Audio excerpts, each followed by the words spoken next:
అందరికీ నమస్కారం. శ్రీనివాస్ చెప్పే కథలకు మీ అందరికీ స్వాగతం. ఇప్పుడు మనం వినబోయే కథ 'దొంగలు బాబోయ్ దొంగలు'.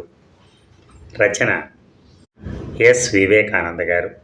మరి కథలోకి వెళ్దామా? అన్నారావు, కన్నారావు, సున్నారావు ముగ్గురు మంచి మిత్రులే కాదు, అత్యంత ఆత్మీయులు. ముగ్గురు ఒకేసారి పోలీస్ డిపార్ట్మెంట్లో చేరారు, ఒకేసారి రిటైర్ అయ్యారు. వారి బంధం విడదీయలేనిది. ముగ్గురు కులాలు వేరైనా ఒకరి పిల్లల్ని మరొకరు, మరొకరి పిల్లల్ని ఇంకొకరు చేసుకుని బంధుత్వాలు కూడా కలుపుకొని మరింత దగ్గరయ్యారు. సర్వీస్లో ఉండగా ముగ్గురు ఉద్దండులే. సంపాదించడానికి వారికి ఉన్న 2 చేతులు చాలలేదు. వారు తినటమే కాదు, పైవారికి కూడా తినిపించారు. ముగ్గురు 3 సార్లు ఉత్తమ పోలీస్ అధికారి మెడల్స్ పొందిన గనులు. ఎస్ఐలుగా చేరి ఎస్పీలుగా ఎదిగారు. లంచాలు పుచ్చుకోవడంలో ఒకరికొకరు ఏమాత్రం తీసిపోరు. బినామీ పేర్లతో స్థలాలు, పొలాలు, ఫ్లాట్లు, బ్యాంకు లాకర్స్లో బోలెడు బంగారం, వెండి, చెరుకు తోటలు, సినిమా హాళ్ళు ఒక్కటేమిటి వారికి లేనిదంటూ లేదు. వన్ ఫైన్ మార్నింగ్ ముగ్గురు మిత్రులకు ఒక బ్రహ్మాండమైన ఆలోచన వచ్చింది. ముగ్గురికి ఒకే విధమైన ఆలోచన కలగటం కోఇన్సిడెన్స్. అది వాళ్ళు చేసుకున్న పూర్వజన్మ సుకృతం. అందుకే పోలీస్ డిపార్ట్మెంట్ వాళ్ళ ముగ్గురిని అక్కురిని చేసుకుంది. జీతాలు ఇచ్చింది, ఇంక్రిమెంట్లు ఇచ్చింది, ప్రమోషన్లు ఇచ్చింది, మెచ్చి మెడల్స్ ఇచ్చింది. ఓ రోజు రాత్రి అన్నారావు గారి ఇంట్లో ఏసీ గదిలో మిగతా ఇద్దరూ కలిసి ముగ్గురు ఏకమై ఫారిన్ లిక్కర్ లాగిస్తూ చికెన్ ముక్కలు, జీడిపప్పు బద్దలు నములుతూ వారికొచ్చిన ఐడియా గురించి ముచ్చటించుకుంటున్నారట. పురాణాల్లో చెప్పినట్టుగా అష్టకళల్లో చోరకళ కూడా ఒకటి. ఈ విషయం మీ ఇద్దరికీ తెలుసా?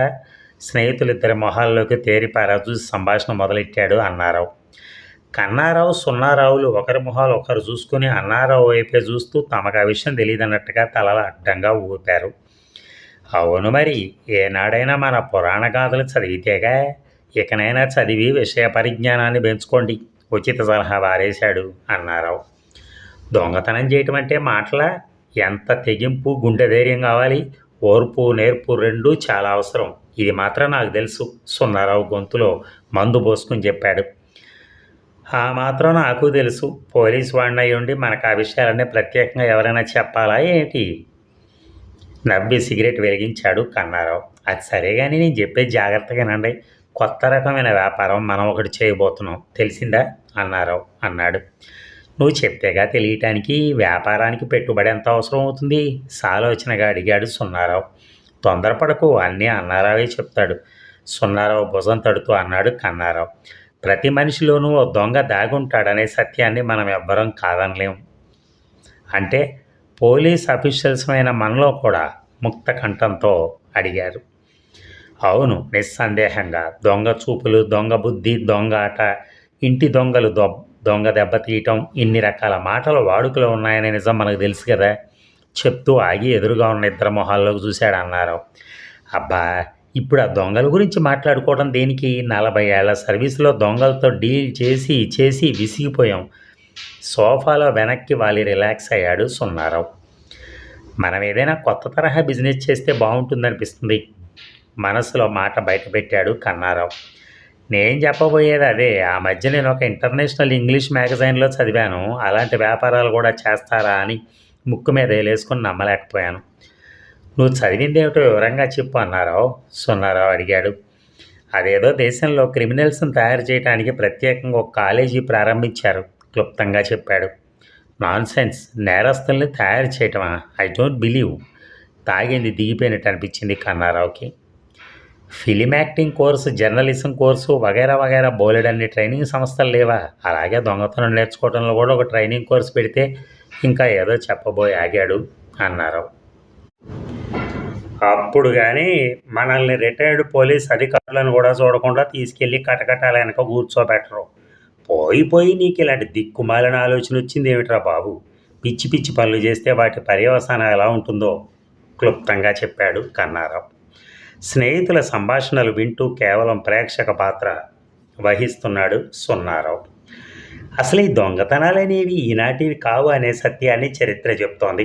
రాజుల కాలంలో దొంగలు ఉండేవారు కాదా? దారి దోపిడీ లేవా ఏమిటి? అదే సంప్రదాయం నేటికి కొనసాగుతుంది. అందుకేమంటావు?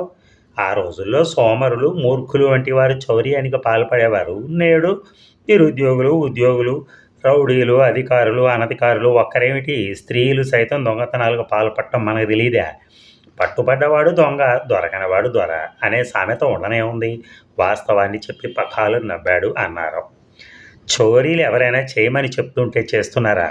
వద్దన్నా జైలు శిక్ష వేసినా, మరో విధంగా దండించినా దొంగతనాలు, దోపిడీలు జరుగుతున్నాయి కదా! అలాంటప్పుడు మనం ఒక సంస్థ స్థాపించి నిపుణులైన దొంగలను తయారు చేస్తే తప్పేమిటి అంట. ఎదురుగా ఉన్న టీపాయ్ మీద గుద్ది మరీ రెట్టించి మాట్లాడాడు అన్నారు. నీ వాదనని కేవలం కొట్టి పారేయలేము. దొంగతనాలనే వృత్తిగా పెట్టుకున్న వారందరూ ఎందరు లేరు? స్టువర్ట్పురం దొంగలు దొంగతనాలకు పెట్టింది పేరు. అలాగే ఇంకా ఎన్నో గ్రూపులు ఉన్నాయి. నేరం చేసినా వాళ్ళను శిక్షించినంత మాత్రాన తర్వాత గాంధీ మహాత్ములు అయిపోతున్నారా ఏటి అని కన్నారావు శృతి కలిపాడు. I agree with you. ఎందరినీ మనం పట్టుకోలేదు, ఎంతమంది దొంగలకు కోర్టు శిక్ష విధించలేదు, అయినా మార్పు వారిలో రాలేదు. ఎందుకని? ఈజీ మనీ ఎర్నింగ్కి అలవాటు పడటం. తనకు తోచింది మాట్లాడాడు సున్నారావు. అసలు నన్ను అడిగితే నిష్ణాతులైన చోరులను మనం ఆహ్వానించి వాళ్ళ చేత కొత్త క్యాండిడేట్స్కి క్షుణ్ణంగా ట్రైనింగ్ ఇప్పిస్తే సరి. ట్రైనింగ్ కోర్సు కావలసిన సిలబస్ మనమే తయారు చేద్దాం. మనకంటే పెద్ద దొంగలు ఎవరున్నారు కనుక. తన ప్రతాపం గురించి ఘనంగా చెప్పుకోవడానికి వెనకాడలేదు కన్నారావు. ఫుల్ బాటిల్ ఖాళీ అయింది. మాటల్లో పడి టైం ఎంత అయిందో కూడా మర్చిపోయారు. అప్పటికి సభ చాలించి ముగ్గురు ఎవరింటికి వాళ్ళు వెళ్ళిపోయారు. ఇక యాచక వృత్తిని మాన్పించాలని యోచించిన మున్సిపాలిటీ అధికార యంత్రాంగానికి ఎదురు దెబ్బ తగిలింది. ఆ పని వారి వల్ల కాక చేతులు ఎత్తేశారు. ఫుట్పాత్ ఆక్రమణదారులను తరలించాలని చేసిన ప్రభుత్వం ప్రయత్నం బెడిసి కొట్టింది. అలాగే దొంగతనాలను అరికట్టాలని చేస్తున్న ప్రయత్నాలు, తీసుకుంటున్న చర్యలు, విధించే శిక్షలు దొంగలను ఏమీ చేయలేకపోతున్నాయి. ఇది జగమెరిగిన సత్యం. లంచాలు పుచ్చుకోవద్దని నెత్తి నోరు కొట్టుకున్న ఏసీబీ వారికి పట్టుబడి కోర్టు శిక్ష విధించినా అవినీతిని నిర్మూలించడం సాధ్యం కావట్లేదు. ఒకరు చెప్తే వినే రోజులు కావు. కన్నవారు హితవు చెప్తుంటే కడుపును పుట్టిన వారే వింటం లేదు. అలాంటప్పుడు ఇలాంటి వాటిని అరికట్టి దోషులను సరైన మార్గంలో పెట్టాలనుకోవటం కేవలం వెర్రితనం. ఎవరి పనివారు చేసుకుపోతూ ఉంటారు ఈ సమాజంలో. That's all. కటికవాడు జంతువులను నరుకుతాడు, హంతకుడు హత్యలు చేస్తాడు, చోరులు దొంగతనాలకు పాల్పడుతూనే ఉంటారు, లంచగొండులు నిర్విరామంగా మేస్తూనే ఉంటారు, రాజకీయ నాయకులు నెరవేర్చిన వాగ్దానాలు చేస్తూనే ఉంటారు. అందరూ దొంగలే. ఎందరి వద్ద బ్లాక్ మనీ లేదు? దొంగ నోట్లు ఎందుకు ముద్రించట్లేదు? ఎందరు ముద్రించట్లా? నకిలీ డాక్టర్లు, మందులు, డిగ్రీ సర్టిఫికెట్లు, క్యాస్ట్ సర్టిఫికెట్లు ఒక్కటేమిటి? అంతా ఓపెన్ సీక్రెటే. అధికార యంత్రాంగం దాని పని అది చేసుకుపోతూ ఉంటుంది చూసి చూడనట్టు. కొందరు ఆఫీసులో స్టేషనరీ ఐటమ్స్ ఇంటికి చేరేస్తుంటారు. అధికారుల ఇళ్లలో ఆఫీస్ ఫర్నిచర్ ఉంటుంది. పట్టుబడిన బంగారాన్ని పోలీస్ స్టేషన్లో పంచుకుంటారు. పోగొట్టుకున్న వారికి ఎంత చేరుతోంది? ప్రతి మనిషిలో దొంగ దాక్కుని ఉన్నాడు. చిన్న వయసులో అవసరాలు తీరక డాడీ జేబులోంచి చిల్లర కన్న కొడుకే కాజేస్తాడు. కట్టుకున్న భార్య సైతం హస్తలాఘవం ప్రదర్శిస్తూ ఉంటుంది. ఇలాంటివన్నీ దొంగతనం కిందకి రావా? ఒక్కొక్కరికి జ్ఞానోదయమై తెలివి తెచ్చుకుని తప్పు తెలుసుకుని తమను తాము సరిదిద్దుకుని ప్రయోజకులు అవుతారు.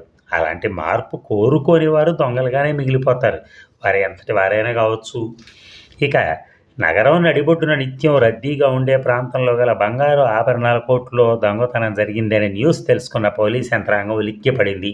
గుండెల్లో రైళ్లు పరిగెట్టిని. క్షణాల్లో రెక్కలు కట్టుకుని వాలారు పోలీస్ అధికారులు, పేపర్ వాళ్ళు, మీడియా వారు. వేలిముద్ర నిపుణులు రప్పించారు. వెనువెంటనే పోలీసు జాగిలాలు వచ్చాయి. ₹1,00,000 ఖరీదు చేసే బంగారు నగల్ని దొంగలు దోచుకుపోయినందుకు దుకాణదారుడు బోరుమన్నాడు, గుండెలు బాదుకున్నాడు. పోలీసు అధికారుల్లో రకరకాల వ్యూహాగానాలు, ప్రశ్నల మీద ప్రశ్నలు వేశారు. దుకాణం యజమానికి విరోధులు ఎవరైనా ఉన్నారా అని, బెదిరింపు ఫోన్ కాల్స్ వంటివి ఏమైనా వచ్చాయా అని, కొట్లో పనిచేసే వారిపైన అయ్యి ఉంటుందా, ఇంకా అనేక కోణాల్లో ఆలోచిస్తూ ప్రశ్నలు వేసి జవాబులు రాబట్టారు.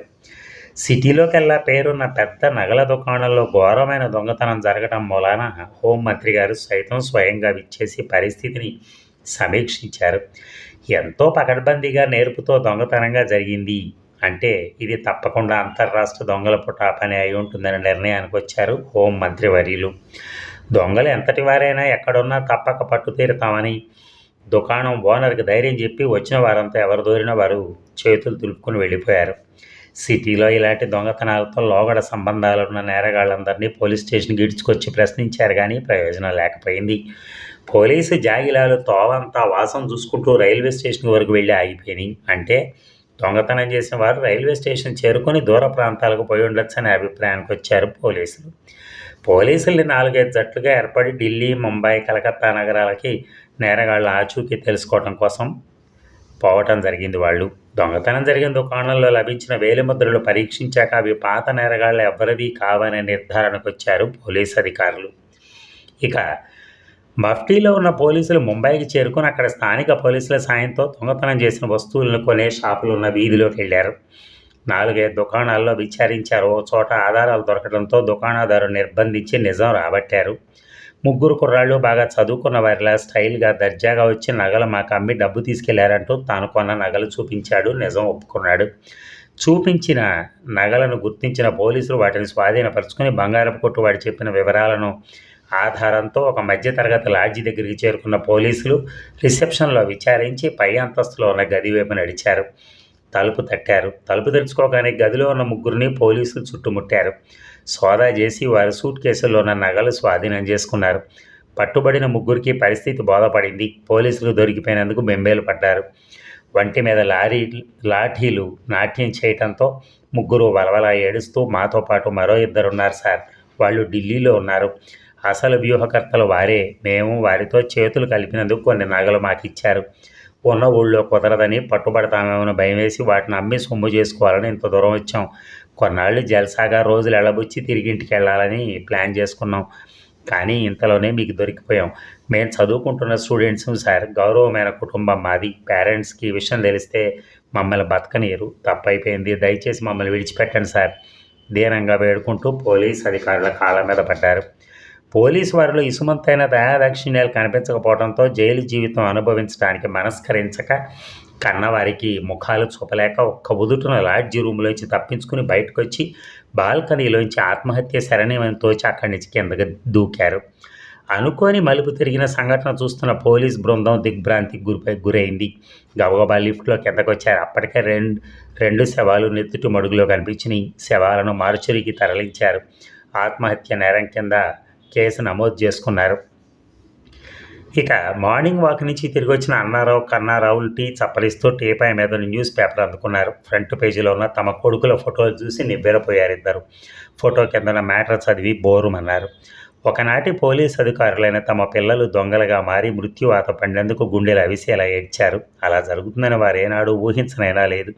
పిల్లల ప్రవర్తనకు నైతిక బాధ్యత తమదేనని ఒప్పేసుకున్నారు. లెంపలు వాయించుకున్నారు. క్రమశిక్షణతో పిల్లల్ని పెంచలేకపోయినందుకు కుమిలిపోయారు. దేవుడు తనకు సరైన శిక్ష విధించాడని మనస్సుకు నచ్చజెప్పుకోవటం వారి వంతయింది. అదండి, కాపాడాల్సిన పోలీసులే అలా దొంగతనాలు చేస్తూ ఉంటే అలా.